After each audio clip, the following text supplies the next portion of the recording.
Tabe selamat lingkungan nalatai, salam kehujud kerendang melepang, Om Swastiatu, Adil ketelino macuramin kajuraga, Basengat kayu bata, harus. Selamat pagi menjelang siang, salam sejahtera bagi kita semua. Yang terhormat Bapak Kepala Sekolah, Bapak Ikin SPD, selaku Kepala Sekolah SDN Pandawe 1, yang terhormat Bapak atau Ibu Dewan Guru SDN Pandawe 1, yang terhormat Bunda TK atau PAUD, Tanda Palur Mutiara Hati Desa Pandawe. Puji syukur kita panjatkan kepada Tuhan Yang Maha Esa yang telah melimpahkan berkat dan karunia kepada kita semua, sehingga pagi hari ini kita dapat berkumpul di sekolah dalam acara destinasi budaya positif di sekolah pada hari Kamis tanggal 6 Juni 2024 dalam keadaan sehat tanpa kurang satu apapun. Bapak Ibu yang saya hormati, perkenalkan saya menyampaikan susunan acara pada pagi hari ini. Yang pertama pembukaan, yang kedua menyanyikan lagu Indonesia Raya, yang ketiga sambutan kepala sekolah, yang keempat acara inti, dan yang keenam penutup. Bapak atau Ibu yang saya hormati, marilah kita buka acara pada hari ini dengan mengucapkan dalam nama Tuhan Yang Maha Esa. Selanjutnya kita akan menyanyikan lagu Indonesia Raya. Hadirin dimohon untuk berdiri.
Hadirin dipersilakan duduk kembali.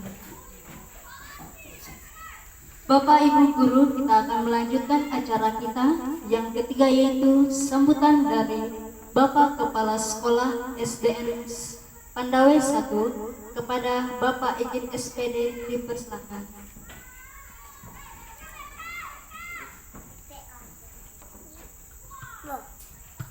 Terima kasih atas waktu yang sudah diberikan kepada saya. Setelah saya menyebutkan terlebih dulu, kita ucapkan puji dan syukur pada Tuhan Yang Maha Esa yang telah memberikan kita kesehatan, kekuatan pada pagi hari ini. Kita dapat sama-sama hadir di ruangan ini untuk melihat kegiatan sementasi budaya positif di SD Pandawe yang akan disampaikan oleh guru penggerak kita Lasmini SPG. Nah, untuk ini kami dari SDN Penawe mengucapkan terima kasih atas yang telah disampaikan materi untuk kita, supaya kita guru-guru ini sama-sama memperhatikan bagaimana supaya budaya kita ini dapat terlaksana dengan baik dan lancar. Saya tidak terlalu panjang juga, cuma cukup sampai sini yang saya sampaikan, dan selanjutnya akan diserahkan kepada pelaksana atau pembawa acara.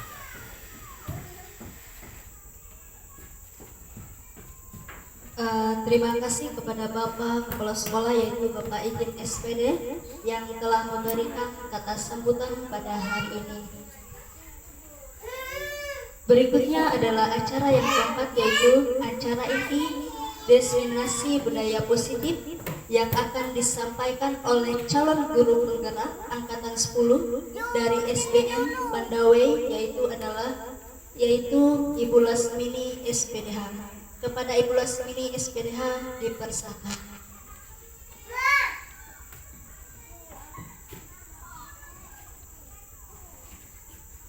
Baiklah, Bapak Kepala Sekolah yang saya hormati, kemudian Dewan Guru SDN Penawe dan juga TK Tanda Palur Mutiara Hati yang saya hormati. Sebelumnya saya mengucapkan terima kasih atas waktu yang diluangkan untuk mengikuti kegiatan diseminasi budaya positif yang akan disampaikan oleh saya sendiri. Perlu saya sampaikan bahwa kegiatan ini perlu saya lakukan dalam tugas saya sebagai calon guru penggerak angkatan 10 sebagai tugas di aksi nyata.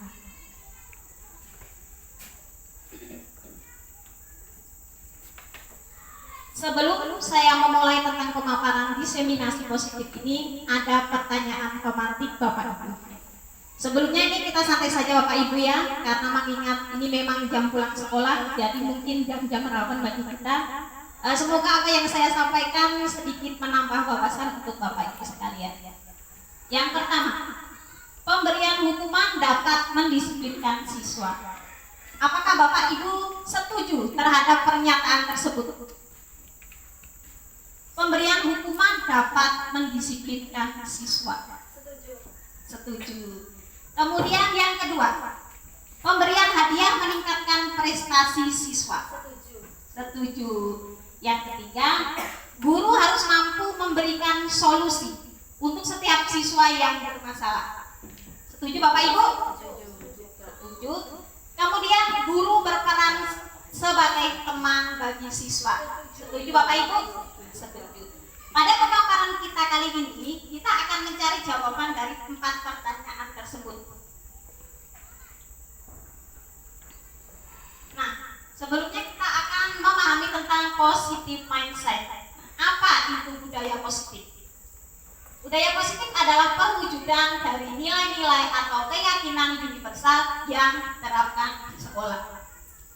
Nilai-nilai atau keyakinan universal Bapak Ibu berarti di sini adalah nilai-nilai yang positif atau yang negatif. Tentu saja nilai-nilai yang positif. Contoh nilai-nilai yang positif ini apa Bapak Ibu? Rasa tanggung jawab, mandiri, kejujuran, gotong royong, saling menghormati, seperti itu. Kemudian berikutnya, dalam menciptakan budaya positif ada beberapa konsep inti yang harus kita pahami, yaitu disiplin positif, kemudian motivasi perilaku manusia, keyakinan kelas atau sekolah, kebutuhan dasar manusia, posisi kontrol seorang guru, dan juga segitiga restitusi. Dari ke-6 konsep inti tersebut, mana yang Bapak Ibu masih asing istilahnya? Ada 6. Ada beberapa. Disiplin positif mungkin sering kita dengar ya. Motivasi perilaku manusia, keyakinan kelas, kebutuhan dasar manusia, posisi kontrol mengontrol seorang guru dan juga segitiga restitusi. Segitiga restitusi ya. Pada kesempatan kali ini nanti akan kita bahas mengenai segitiga restitusi. Segitiga restitusi ini merupakan dialog antara siswa dengan guru untuk menemukan jalan keluar dari permasalahan yang dihadapi. Mungkin Bapak Ibu pernah menerapkannya di sekolah, tapi Bapak Ibu belum mengerti istilah dari ini. Tapi sebenarnya sudah sering kita terapkan di sekolah. Nah, sebelumnya kita akan memahami tentang paradigma pergeseran teori kontrol Dr. William Glasser. Yang pertama, bahwa ilusi guru mengontrol murid. Nah, jadi selama ini mindset kita, pemikiran kita bahwa guru itu mengontrol murid. Padahal yang sebenarnya terjadi adalah setiap manusia itu yang bisa mengontrol adalah dirinya sendiri, bukan orang lain. Kemudian bahwa ilusi bahwa semua penguatan positif, efektif, dan bermanfaat. Hal tersebut belum tentu juga. Dan yang ketiga adalah ilusi bahwa kritik dan membuat orang merasa bersalah dapat menguatkan karakter. Yang terakhir adalah ilusi bahwa orang dewasa memiliki hak untuk memaksa. Itu adalah mindset yang selama ini ada di dalam pemikiran kita.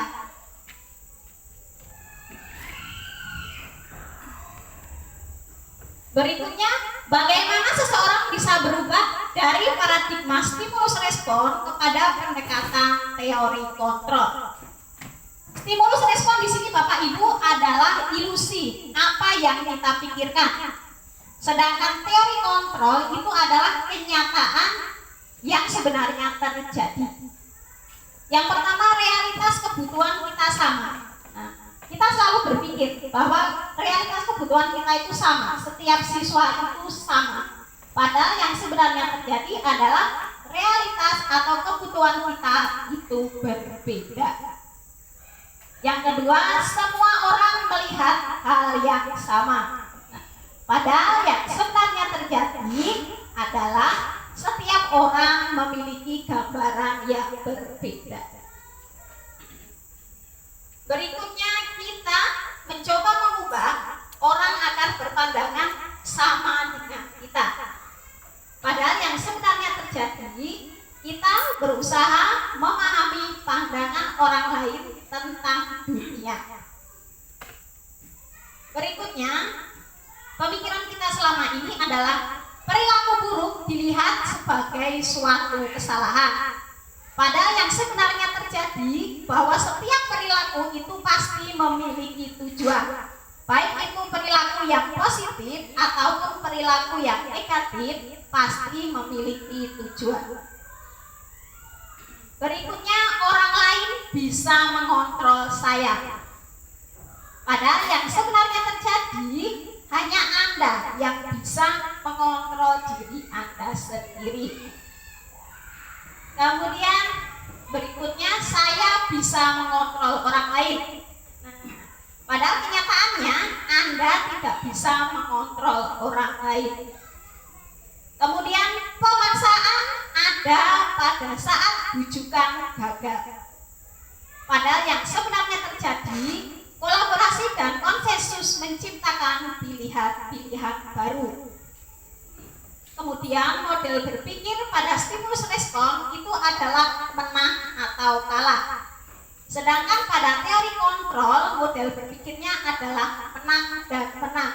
Jadi kita menganggap manusia yang lain itu sama dengan kita. Yang adalah perbedaan dari stimulus respon dan teori kontrol yang selama ini kita jalankan. Nah, berikutnya Bapak Ibu, di sini adalah disiplin positif. Disiplin positif merupakan salah satu cara penerapan disiplin yang bertujuan untuk menumbuhkan kesadaran serta memberdayakan anak untuk melakukan sesuatu tanpa sogokan, ancaman maupun hukuman. Dari disiplin positif itu dilakukan berdasarkan motivasi intrinsik, motivasi dalam diri siswa masing-masing, bukan karena takut karena gurunya, takut karena melanggar peraturan. Jadi disiplin positif ini yang akan berusaha kita terapkan di sekolah. Jadi siswa itu dengan kesadarannya sendiri, mereka menerapkan disiplin positif ini setiap hari. Berikutnya adalah nilai-nilai kebajikan universal yang akan kita terapkan dalam disiplin positif. Itu sebenarnya mengacu pada profil pelajar Pancasila yang selama ini kita terapkan di sekolah. Yang pertama yaitu beriman dan bertakwa kepada Tuhan Yang Maha Esa dan berakhlak mulia. Yang kedua, berkebinekaan global. Yang ketiga, bergotong royong. Yang keempat, kreatif. Yang kelima, bernalar kritis. Yang keenam, mandiri.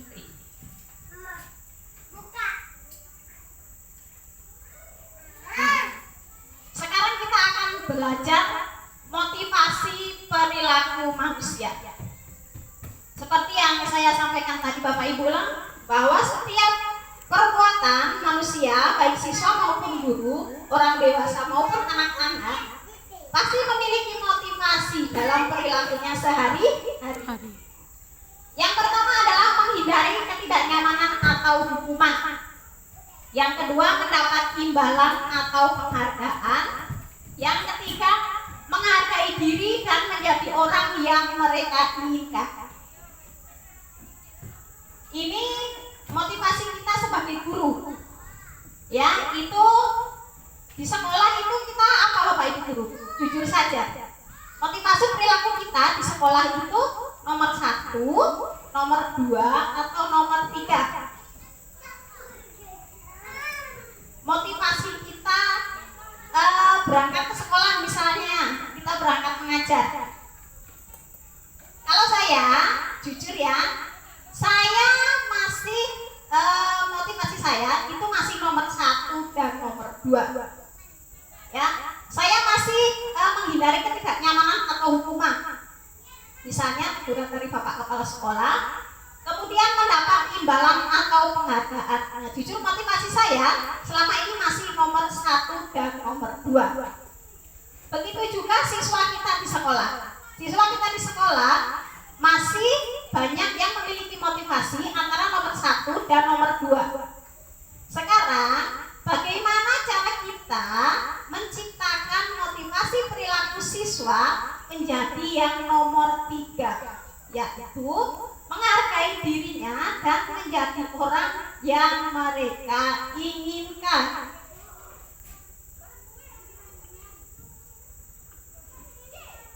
Berikutnya kita akan belajar tentang konsep hukuman, restitusi, dan konsekuensi. Kalau kita mendengar tentang hukuman, itu yang ada di benak kita apa Bapak Ibu? Hukuman, takut. Nah, pasti kalau kita mendengar hukuman itu adalah sesuatu yang menakutkan, sesuatu yang dipaksakan. Kemudian kalau restitusi ini adalah suatu dialog, dan kemudian konsekuensi ini adalah suatu hasil dari perbuatan dari apa yang kita langgar. Nah, berikutnya adalah hukuman. Hukuman tidak terencana, bersifat satu arah. Nah, berarti ini biasanya berasal dari guru tanpa kita mempertimbangkan bagaimana perasaan dari siswa. Hukuman bisa berupa fisik, psikis, atau kata-kata yang kasar. Contohnya, saat melihat siswa memecahkan kaca jendela, maka kita langsung menghukumnya. Misalnya ada siapa gitulah memecahkan kaca jendela ataupun gelas di kantor, kita langsung memanggilnya, langsung menghukumnya, karena itu dilakukan secara spontan. Nah, itu disebut sebagai hukuman. Kemudian konsekuensi, nah bersifat terencana, sudah disepakati. Konsekuensi ini ada keyakinan kelas yang sudah dibikin terlebih dahulu.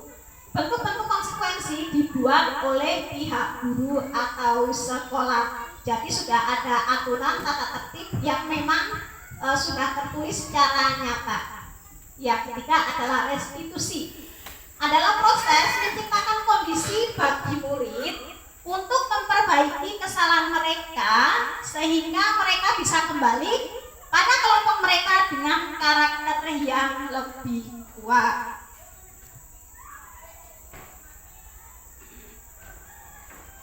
Setelah memahami pemaparan tadi Bapak Ibu ulang, ini ada pertanyaan 1, 2, 3, 4, 5. Yang pertama, mencatat 100 kali dalam buku kalimat saya tidak akan terlambat lagi karena terlambat ke sekolah. Menurut Bapak Ibu, ini konsekuensi atau hukuman? Mencatat 100 kali dalam buku kalimat saya tidak akan terlambat lagi karena terlambat ke sekolah. Ini termasuk konsekuensi atau hukuman Bapak Ibu? Hukuman. Yang benar lebih tepatnya ya di sini adalah mencatat 100 kali dalam buku itu termasuk dari konsekuensi. Ya. Karena tidak dilakukan secara spontan. Kemudian yang kedua, lari mengelilingi lapangan basket 2 kali karena terlambat hadir di sekolah. Ini konsekuensi atau hukuman? Hukuman. Kemudian membersihkan coretan yang dibuatnya di meja tulis. Konsekuensi atau hukuman Bapak Ibu? Konsekuensi. Murid diminta untuk push up 15 kali karena tidak menggunakan masker ke sekolah. Hukuman. Kemudian berdiri di depan kelas sambil mengangkat kaki 1 karena tidak bisa menjawab pertanyaan. Hukuman karena spontan. Membersihkan WC karena merusak pensil teman dilakukan dengan sengaja. Hukuman. Lari keliling lapangan karena terlambat 10 menit saat pelajaran PJOK. Hukuman. Ini juga merupakan hukuman. Konsekuensi. Nah, selama ini Bapak Ibu, kita kadang memberikan penghargaan kepada siswa, baik itu penghargaan berupa materi ataupun penghargaan berupa pujian. Nah, ternyata penghargaan tersebut membawa dampak bagi siswa kita. Pengaruh jangka pendek dan jangka panjang. Ternyata memberikan penghargaan itu tidak tepat karena menjadikan siswa akan ketergantungan terhadap apa yang kita berikan. Misalnya memberikan uang, memberikan materi, masa kita selama 1 tahun mau memberikan kepada anak tersebut uang terus, barang terus kan tidak mungkin. Kemudian penghargaan itu tidak efektif. Yang ketiga, penghargaan itu merusak hubungan. Misalnya di kelas si A itu juara 1 terus, sama ibu dikasih buku terus, sedangkan saya yang juara 2 tidak dikasih. Nah, lama-lama pemberian penghargaan tersebut bisa merusak hubungan antara siswa satu dengan siswa yang lain. Berikutnya, penghargaan mengurangi ketepatan.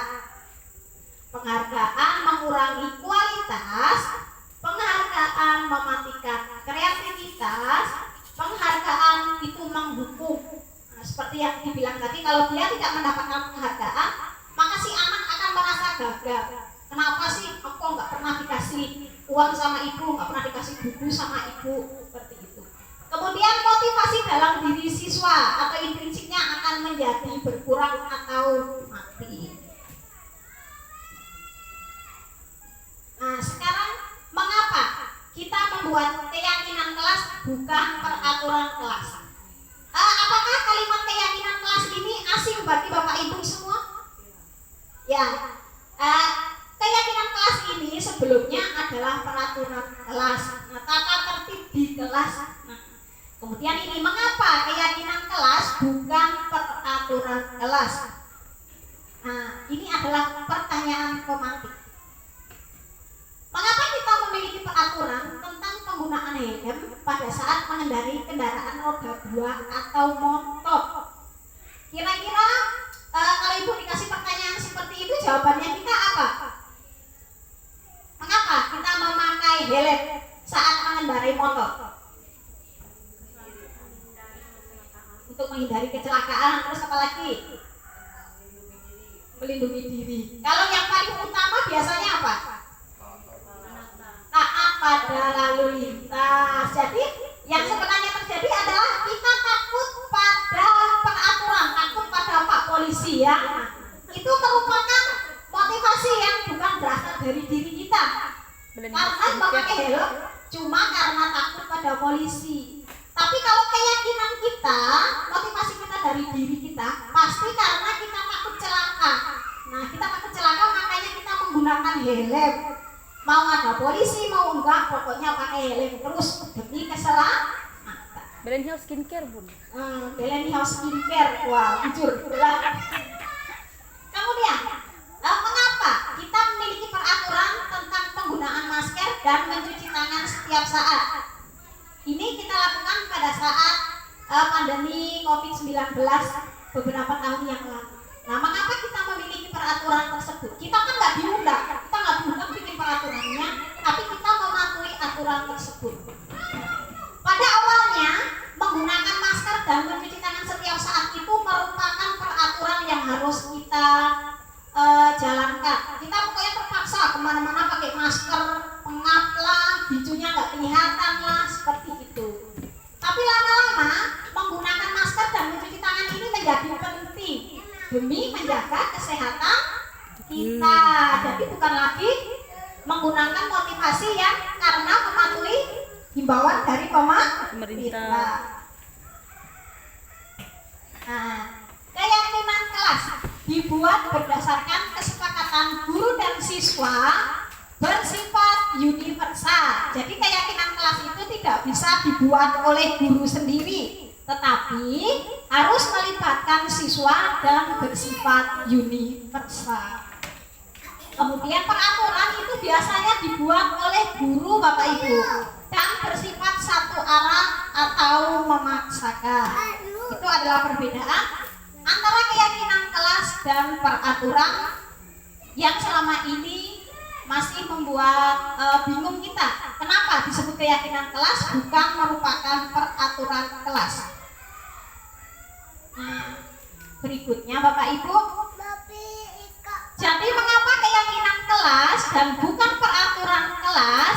Karena keyakinan kelas dibuat dengan melibatkan siswa sehingga akan mampu memunculkan motivasi intrinsik berdasarkan pada nilai-nilai universal dan mampu menciptakan lingkungan kelas yang lebih positif dan berdaya tahan dibanding peraturan kelas. Di sini Bapak Ibu, apakah ada yang sudah membuat keyakinan kelas? Ada Ibu lain belum? Karena saya lihat di tempat kelas 4, di kelas yang dipegang oleh Bapak Joni, sudah ditempelkan bentuk keyakinan kelas. Nah, bagus sekali Bapak Ibu ya. Kita bikin keyakinan kelas agar anak-anak itu merasa nyaman di sekolah tentang keyakinan yang telah disepakati bersama. Nah, prosedur pembentukan keyakinan sekolah atau kelas. Jadi bukan lagi tata tertib sekolah, tapi keyakinan sekolah atau kelas. Yang pertama, mempersilahkan warga sekolah atau siswa untuk mencurahkan ide tentang peraturan yang akan disepakati. Jadi kita membawa anak-anak, misalnya anak-anak kelas 6, apa yang perlu kita terapkan agar kelas kita menjadi aman dan nyaman, agar lingkungannya kondusif, apa yang perlu kita terapkan? Itu kita menanyakan pada setiap siswa, kemudian mencatat semua masukan, jadi ide-ide usul dari anak-anak itu kita catat semuanya. Yang ketiga, mengganti kalimat negatif menjadi kalimat positif.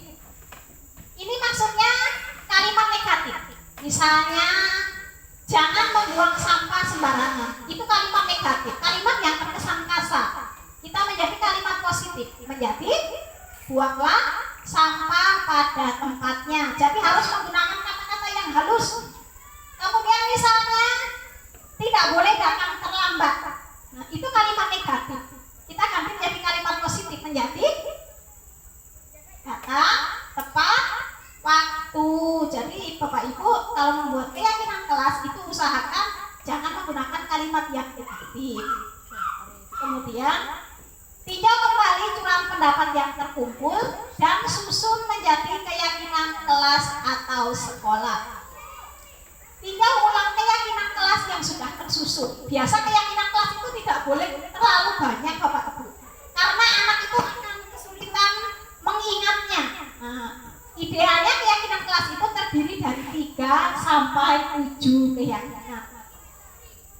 Berikutnya adalah meninjau dan menyetujui dengan menandatanganinya. Siapa yang menandatanganinya di sini Bapak Ibu? Peraturan kelas, keyakinan kelas yang telah kita bikin tadi. Siapa di sini yang menandatangani adalah wali kelas dan juga si pembuat keyakinan kelas tadi. Siapa? Siswa. Jadi siswa itu menandatangani di kertas sekeliling keyakinan kelas itu. Terus bagaimana Bu? Kalau siswa saya kecil, masih di kelas rendah tidak bisa tanda tangan, itu kita bisa memakai cap jempol. Jadi kita bawakan tinta warna-warni, kita cap. Misalnya kesepakatan kelasnya yang mana, di bagian bawah kita bikin seperti hiasan. Tanda sebagai siswa telah menyepakati keyakinan yang telah kita buat.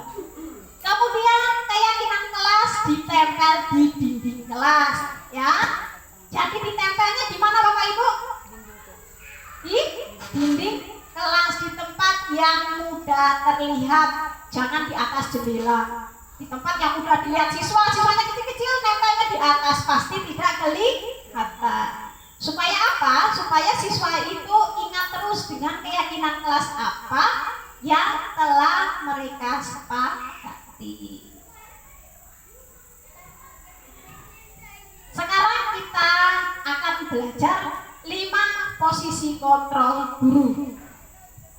Yang pertama adalah guru sebagai penghukum. Yang kedua, guru sebagai pembuat rasa bersalah. Kemudian guru sebagai teman, guru sebagai pemantau, dan guru sebagai manajer. Menurut Bapak Ibu, yang selama ini Bapak Ibu terapkan di sekolah, di kelas itu Bapak Ibu guru sebagai apa? Apakah sebagai penghukum? Semuanya. Baiklah, kita akan mempelajarinya satu per satu. Berikut adalah contoh video posisi kontrol guru. Posisi kontrol guru tadi terdiri dari 5.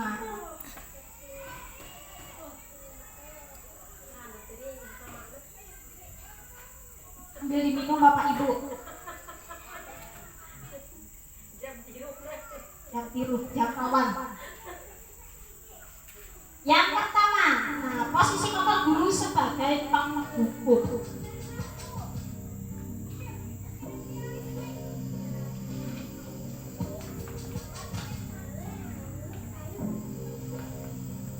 Naren, sini kamu. Selamat pagi, Bu. Selalu terlambat. Kamu deh, pasti terlambat. Maaf, Bu. Saya Apa? Apa coba? Alasan kamu apa lagi? Kapan sih kamu tidak terlambat? Malas sekali ya kamu jadi anak. saya Dasar pemalas. Gak kapok-kapok sih kamu. Sudah berapa kali terlambat? Sana, kamu keliling lapangan basket 2 kali. kenapa saya harus keliling lapangan basket, Bu? Kenapa? Kamu melawan ibu. Berani-beraninya jawab. Sudah terlambat, masih berani jawab pula. Sekarang, keliling lapangan basket 5 kali sekalian. Biar kapok. Cepat. Pergi sana ke lapangan basket. Itu tadi adalah posisi kontrol guru sebagai penghukum. Kira-kira ini bagus diterapkan tidak Bapak Ibu? Menurut Bapak Ibu bagus tidak posisi kontrol ini diterapkan dalam kelas kita? Setuju? Setuju Ibu Wiwi? Enggak. Tidak. Ini kira-kira dampaknya apa Bapak Ibu? Kalau kita sebagai guru terus menghukum, nampaknya siswa akan takut, kemudian akan dendam pada guru tersebut. Nah, jadi kalian rasain kalau ini impa-impa, kemudian siswa akan merasa bosan, malas mengikuti pelajaran yang diberikan oleh guru tersebut. Itu adalah dampak dari posisi kontrol kita sebagai penghukum. Kemudian posisi kontrol yang kedua adalah posisi kontrol pembuat rasa bersalah.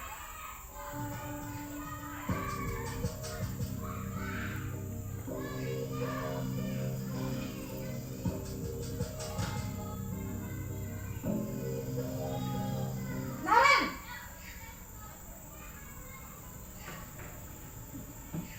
Selamat pagi, Bu. Naren, kamu kenapa terlambat lagi, nak? Ya Tuhan, Naren, kamu senang ya bikin ibu susah ya?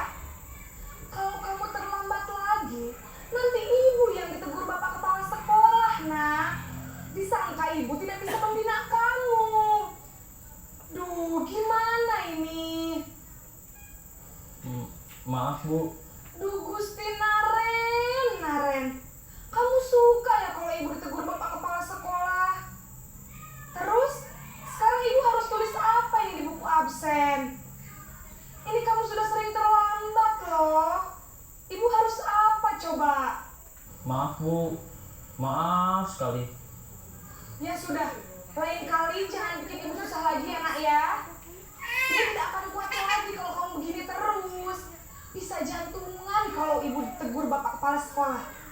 Sana cepat ke kelas. Maaf ya, Bu. Maaf sekali. maaf sekali katanya ya. Itu tadi adalah video posisi kontrol guru membuat merasa bersalah. Ini dampaknya kepada siswa apa Bapak Ibu?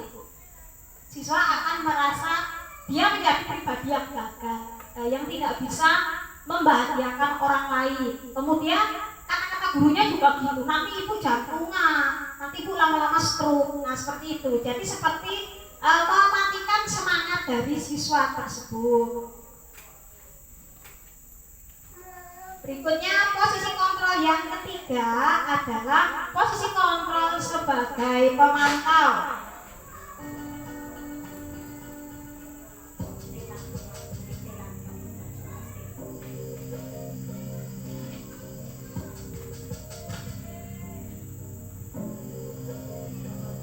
Naren,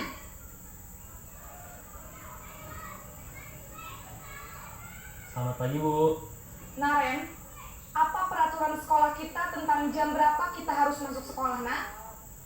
Kita harus di sekolah jam 7, Bu. Iya betul, sekarang sudah jam 7.20. Naren sudah tahu konsekuensinya jika terlambat hadir. Paham, Bu. Saya harus tinggal kelas pas jam istirahat selama 20 menit. Iya benar, konsekuensinya demikian. Jadi nanti jam 9.30 pas istirahat, kamu harus tinggal di kelas, kerjakan tugas tambahan untuk ketertinggalan kamu, ya? Baik, Bu. Nah, ini adalah posisi pemantau guru atau monitor. Ini biasanya guru memiliki data Bapak Ibu. Datanya apa? Adalah kesepakatan kelas atau peraturan sekolah. Dan posisi kontrol berikutnya adalah posisi kontrol sebagai teman.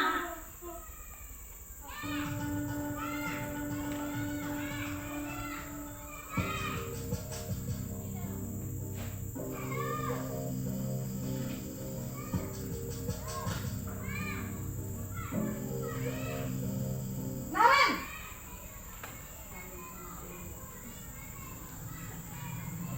Selamat pagi, Bu. wah, sudah jam berapa ini, nak? Terlambat lagi ya, sayang. Ibu gurunya Iya, Bu. cantik ya. Habis. Ibu saya lupa bangunkan saya, Bu. Kamu malah menyalahkan ibu kamu. Kamu bukannya anak yang larinya paling kencang. Kok terlambat sih? Iya, Bu. Saya memang terlambat bangun tadi. Jadi, biarpun saya lari kencang, tetap gak kekejar, Bu.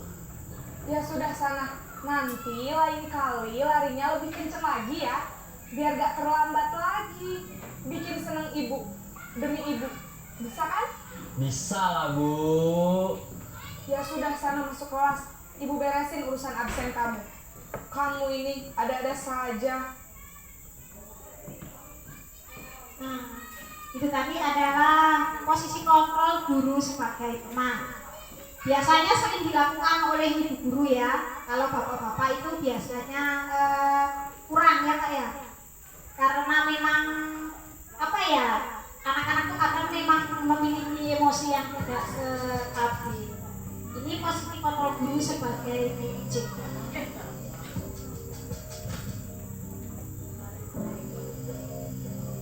Naren! Ya baum go.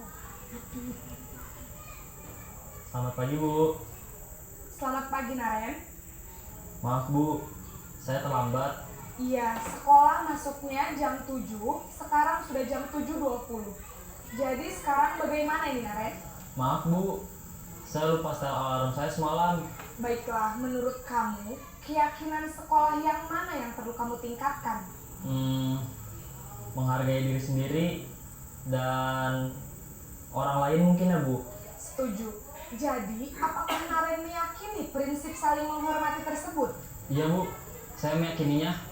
Apakah Naren bersedia memperbaiki masalah keterlambatan ini? Bersedia, Bu.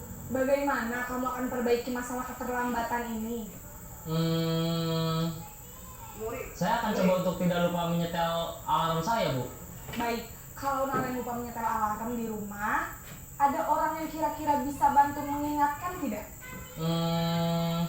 Ada, Bu. Kakak saya, Kak Ema. Ada lagi selain Kak Emma? Selain Kak Ema, ada ibu saya. Baik, jadi yang mengingatkan Naren adalah Kak Emma dan ibu kamu ya?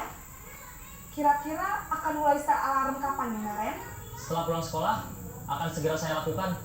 Baik, jadi Naren akan setel alarm untuk bangun besok pagi dan akan diingatkan oleh kakak dan ibunda Naren ya. Ada lagi yang mungkin perlu dilakukan Naren agar tidak terlambat bangun lagi? Tidak ada, Bu. Baik Naren, terima kasih untuk kerjasama kamu. Sekarang kamu perlu kembali ke kelas untuk belajar. Baik, Bu. Terima kasih. Demikian adalah posisi kontrol sebagai manajer. Dari kelima posisi kontrol tersebut Bapak Ibu, menurut Bapak Ibu posisi kontrol mana yang tepat kita terapkan kepada siswa kita di sekolah? Menurut Bapak Ibu yang mana? Posisi kontrol tadi. Dari kelima posisi kontrol tersebut, mana yang paling tepat kita terapkan di sekolah adalah posisi kontrol sebagai manajer.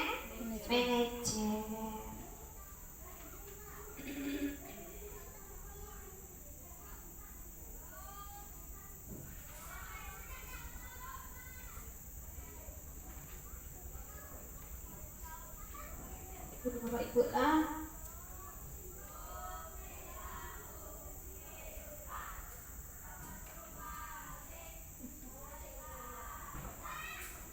karena tiap-tiap posisi kontrol tersebut memiliki dampaknya masing-masing terhadap siswa kita. Makanya posisi yang paling bagus adalah posisi sebagai manajer.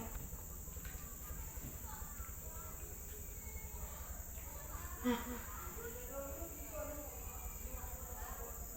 ini tadi adalah posisi kontrol sebagai penghukum yang pertama tadi ya. Itu kita menghardik, menunjuk-nunjuk, berkacak pinggang, membentak. Kemudian hukuman bisa berusaha hukuman fisik atau verbal. Dampaknya pada anak-anak adalah anak menjadi pendendam, tidak menyukai guru atau mata pelajaran tertentu. Kemudian posisi kontrol membuat merasa bersalah. Suara guru lembut tapi terkesan menyalahkan siswa. Guru menyatakan kesalahan pada siswa dan guru seolah-olah menderita karena kesalahan yang telah dibuat oleh siswa.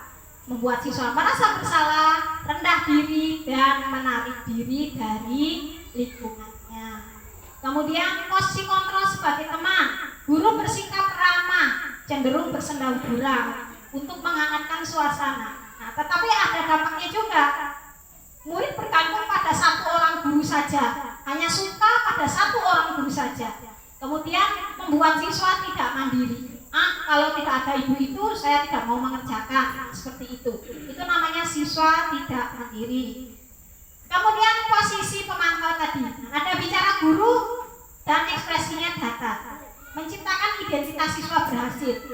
Pemantau tepat memantau saat siswa diberi sanksi. Dampaknya adalah siswa menghitung hadiah atau hukuman yang diberikan tanpa melihat nilai kebaikan yang diterapkan oleh guru tersebut. Kemudian dampak yang kedua, siswa tidak sepenuhnya mandiri. Kemudian posisi kontrol sebagai manajer. Suara guru netral. Tercipta identitas positif atau berhasil. Kemudian guru mengajukan pertanyaan bermakna. Yang keempat, membantu siswa memecahkan masalah yang sedang dihadapi. Dampaknya, siswa menjadi percaya diri dan mampu memecahkan masalahnya sendiri. Nah, jadi posisi kontrol yang paling tepat untuk kita terapkan sebagai guru adalah posisi kontrol sebagai manajer. Nah, kemudian setiap perbuatan pasti ada alasannya. Begitu juga saat siswa melakukan suatu tindakan indisipliner atau melanggar. Nah, maka pasti terdapat alasan mengapa siswa tersebut melanggar keyakinan kelas. Salah satu alasan tindakan indisipliner adalah siswa berusaha memenuhi salah satu kebutuhan dasarnya sebagai manusia. Berikutnya, sebagai manusia kita memiliki 5 kebutuhan dasar. Yang pertama adalah kebutuhan untuk bertahan hidup atau fisiologi. Yang kedua, kebutuhan akan kasih sayang dan rasa diterima. Yang ketiga, kebutuhan akan penguasaan atau power. Yang keempat, kebutuhan akan kebebasan atau freedom.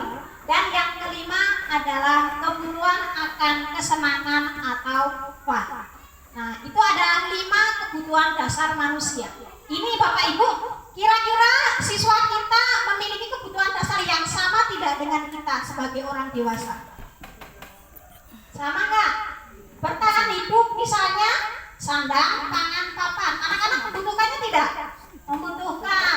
Rasa kasih sayang, penguasaan, kebebasan, kesenangan, itu siswa juga memiliki kebutuhan dasar yang sama dengan kita sebagai orang dewasa, tapi mungkin intensitasnya yang berbeda. Yang pertama, kebutuhan hidup. Nah, makanan, barang berharganya, tempat tinggal, keamanan, dan sebagainya. Berikutnya, kebutuhan akan kasih sayang dan rasa diterima. Misalnya, di rumah siswa kurang perhatian orang tua sehingga di sekolah mengganggu temannya agar mendapat perhatian guru atau siswa yang lain. Kemudian penguasaan atau power meliputi kebutuhan akan rasa berdaya, mampu, dan mempengaruhi orang lain. Yang keempat, kebebasan atau freedom memiliki kebutuhan akan rasa bebas tanpa dikekang, menentukan pilihannya sendiri dan kontrol atas kehidupannya sendiri. Yang kelima, kebutuhan dasar manusia adalah kesenangan atau fun, meliputi kebutuhan akan rasa puas dan menyenangkan saat melakukan suatu perbuatan melanggar keyakinan kelas. Nah, ini ada contoh kasus Bapak Ibu. Kira-kira kebutuhan apa yang sedang berusaha anak ini penuhi saat dia melanggar keyakinan keluar dari ruangan? Yang pertama, aku senang main kejar-kejaran dengan ibu guru, seru katanya. Kira-kira si anak ini berusaha memenuhi kebutuhan dasarnya apa? Kebutuhan dasar apa yang berusaha dia penuhi Bapak Ibu? Aku senang main kejar-kejaran dengan ibu guru, seru. Nah, berarti Dia sedang berusaha memenuhi kebutuhan dasarnya sebagai manusia atas kesenangan. Anak senang dikejar dengan ibu gurunya, dengan bundanya. Nah, kemudian ibu kejar aku karena ibu sayang aku. Nah, ini adalah perbuatan siswa yang berusaha memenuhi kebutuhan akan kasih sayang ibu gurunya. Kemudian, aku hebat kan, bisa bikin ibu guru kejar aku. Nah, ini adalah siswa berusaha memenuhi kebutuhan dasar manusia sebagai penguasaan. Dan yang keempat, aku bosan belajar mewarnai terus di dalam kelas. Ini adalah siswa berusaha memenuhi kebutuhan dasarnya atas kebebasan. Makanya dia berusaha mencari kesenangan di luar, kebebasan di luar. Nah, kemudian adalah tentang dunia berkualitas. Nah, apa ini dunia berkualitas? Dunia berkualitas adalah tempat khusus dalam pikiran Anda. Tempat Anda menyimpan gambaran, representasi dari semua yang Anda inginkan. Bisa berisi orang-orang, hal-hal, dan apa saja yang terbaik dalam hidup Anda, serta membuat Anda merasa bahagia dan terpenuhi kebutuhan dasar Anda. Jadi dunia berkualitas ini seperti album memori, Bapak Ibu. Album memori yang berisi kenangan yang indah. Ini adalah namanya dunia berkualitas. Nah, berikutnya ini yang ditanyakan oleh Ibu Nuri tadi tentang segitiga restitusi. Menurut dosen, segitiga restitusi adalah proses menciptakan kondisi bagi peserta didik untuk memperbaiki kesalahan mereka sehingga mereka bisa kembali pada kelompok mereka dengan karakter yang lebih kuat. Proses ini dilakukan dengan mengajukan pertanyaan bermakna kepada siswa. Ini adalah segitiga restitusi. Dalam segitiga restitusi Bapak Ibu itu ada 3 tahapan yang akan dilalui. Yaitu yang pertama adalah menstabilkan identitas. Nah, di sini kita menggunakan prinsip bahwa setiap orang pasti pernah melakukan kesalahan. Kalimat yang biasa diajukan itu, kamu bukan satu-satunya yang pernah melakukan ini. Kalau enggak itu wajar. Sebagai manusia kita pasti melakukan hal yang salah. Tahapan yang kedua adalah validasi kebutuhan atau tindakan yang salah. Ini mengajukan pertanyaan juga. Misalnya, adakah cara yang lebih efektif untuk mendapatkan apa yang kamu butuhkan? Kemudian kamu tentu punya alasan mengapa melakukan itu. Sedangkan tahapan segitiga restitusi yang ketiga adalah menanyakan keyakinan. Nah, dengan mengajukan pertanyaan, nilai-nilai apa yang telah kita sepakati? Kamu ingin menjadi orang yang seperti apa? Nah, jadi Bapak Ibu di sini ada tahapan menstabilkan identitas. Jadi kita tidak boleh saat kita menangani kasus masalah pada siswa, kita tidak boleh langsung bilang kamu salah. Langsung kita marah-marahin, tidak bisa. Kita harus menstabilkan identitas dulu, dari identitas gagal menjadi identitas sukses. Nah, kemudian validasi kebutuhan atau kesalahan. Kita menjelaskan kesalahan apa yang telah dia lakukan, kemudian alasannya apa. Yang ketiga adalah menanyakan keyakinan. Nah, disinilah maka keyakinan kelas harus dibentuk. Tidak bisa kalau keyakinan kelas tidak dibentuk, karena dalam segitiga restitusi kita akan menanyakan keyakinan. Nah, berikut Bapak Ibu adalah contoh video segitiga restitusi yang saya ambil dari YouTube. Contoh penerapan segitiga restitusi untuk menangani kasus anak yang melanggar keyakinan kelas di sekolah.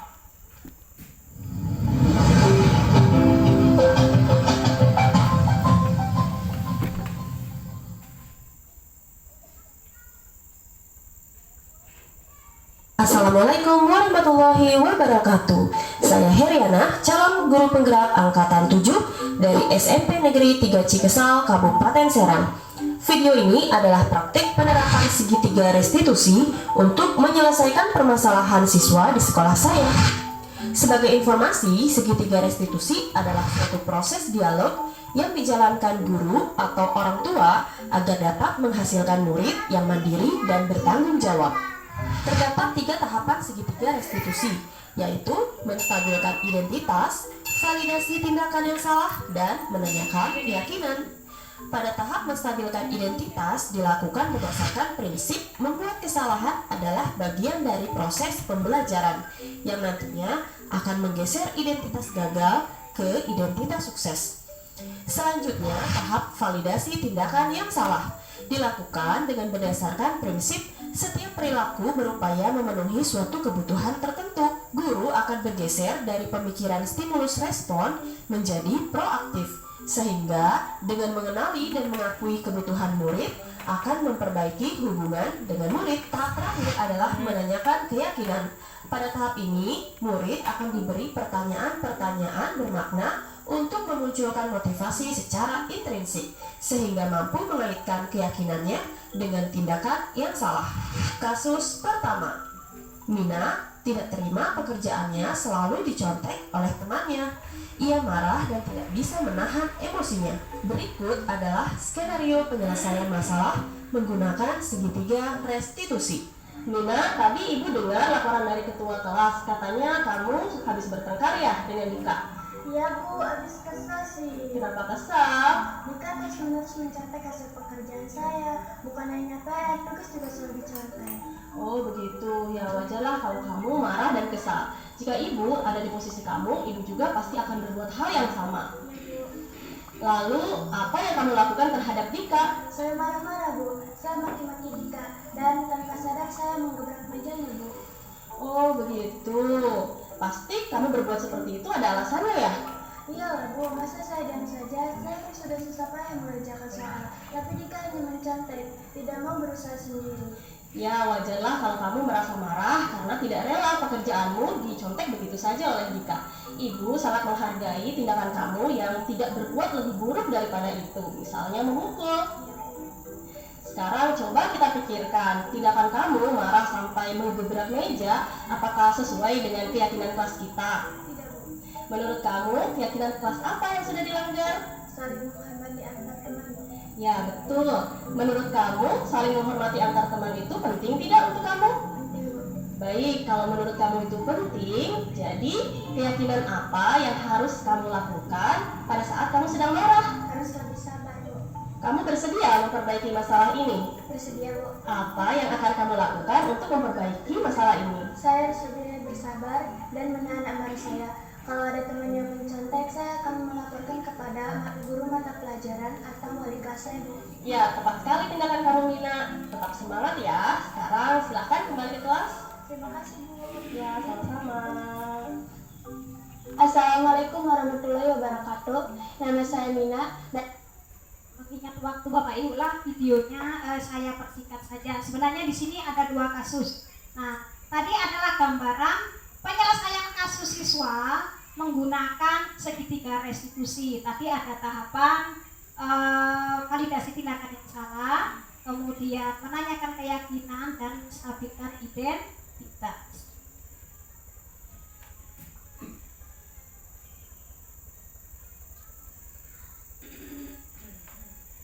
Ternyata sudah selesai Bapak Ibu. Nah, demikian Bapak Ibu guru hebat, semuanya pemaparan yang bisa saya sampaikan terkait dengan budaya positif. Nah, dengan harapan semoga di tahun ajaran yang akan datang kita sudah bisa menerapkan nilai-nilai budaya positif ini Bapak Ibu ya. Jadi kita akan mulai menggunakan keyakinan kelas. Pertama kita akan membuat keyakinan kelas tersebut dengan membuatnya di kertas yang ditempel, karena biasanya Bapak Kepala Sekolah pada awal tahun ajaran pasti membagikan kertas manila pada kita untuk membuat kesepakatan kelas. Nah, semoga apa yang saya sampaikan bisa bermanfaat dan bisa kita terapkan di sekolah untuk mewujudkan filosofi pendidikan Ki Hajar Dewantara, yaitu pendidikan yang berpihak pada murid. Demikian Bapak Ibu, saya mengucapkan terima kasih banyak atas waktunya telah mengikuti kegiatan saya dalam diseminasi kegiatan budaya positif ini. Semoga sedikit menambah wawasan bagi Bapak Ibu guru semuanya. Selanjutnya saya kembalikan kepada moderator. Selamat siang.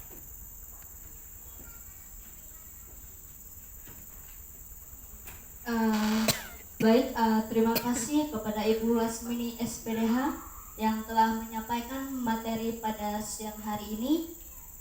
Semoga apa yang beliau sampaikan kepada kita bisa bermanfaat. Bapak Ibu guru yang saya hormati, dengan berakhirnya presentasi yang disampaikan, maka berakhirnya pula rangkaian acara kita pada siang hari ini. Kami mengucapkan terima kasih atas waktu dan partisipasinya dalam acara kita pada siang hari ini. Akhir kata, selamat siang.